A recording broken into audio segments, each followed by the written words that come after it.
All right, guys, here's just a follow-up analysis on light crude oil futures. As we did last time on my analysis, I'll just go through it again very quickly. So we had that 1 year gap, okay, that was created. Price came into it, and price seems to be reacting, heading towards the upside, at least on this time frame.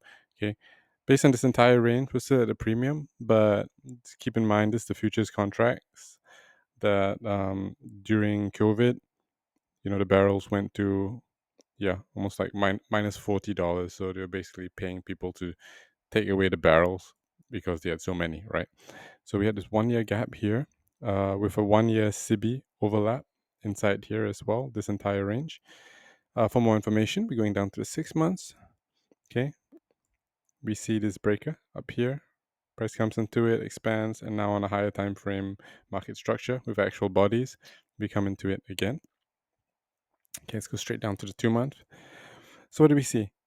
Yeah, this was the spike up, came into this order block. We did not come above these highs, but we did close pretty much equally here. I call it equal body highs. So we created this busy, expanded down, created the CB, traded into it a little bit, and just blew right past this busy. Just let me highlight it here, just so you can see, maybe in a different color. All right, and we see price come into it again, and then on an overall market structure into it again. So you always get a candle coming into these PD arrays almost immediately, and then later you get the structure. Just like we got this one, right? This small IO Fed, then again, and we had that on what was it? The 6 month time frame? The yearly? Anyway, I can't remember. So yeah, this is the 2 month, came into here. Now we're back here into this 1 year, right? With that CB overlap. So a lot of wicks here. We'll go down to the monthly, just have a look. Okay, so immediately we have this CB here. Price closed just almost at the bottom of it, and now it's expanding up, right? So we expanded up into this gap here on the monthly. Let's go into the weekly.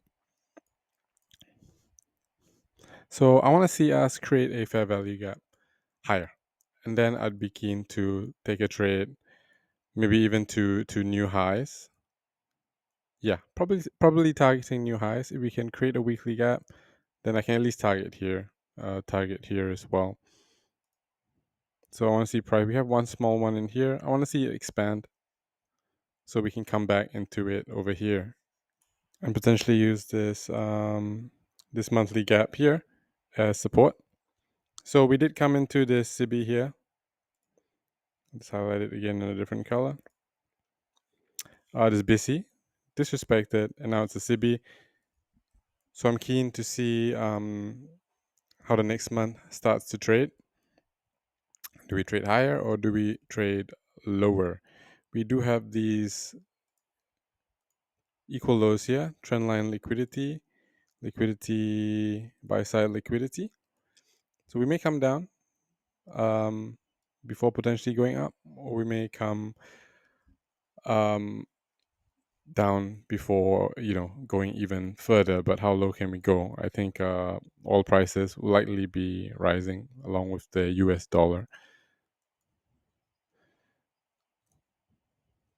So that's what I'm anticipating right now. I want to see a nice reaction here. I want to see a gap be created. I want to see price trade into that gap. Then I can go to a lower time frame, such as the daily at that point, and take a trade. Take a trade inside there. Okay, so yeah, that's it for this analysis. Just to note that if we do come lower, touch this trend line again, I'd be looking for a sharp fall. At least I think into down into this area. Okay, at very least in this area. If we happen to come up, okay, fake support, trade down, likely it'll come back up to here, and then into here. Okay. So yeah, Let me know your thoughts, what your analysis is based on whatever you're using. Obviously, I'm using ICT's concepts, but I'd be keen to hear from you as well. Till next time, R2F signing out.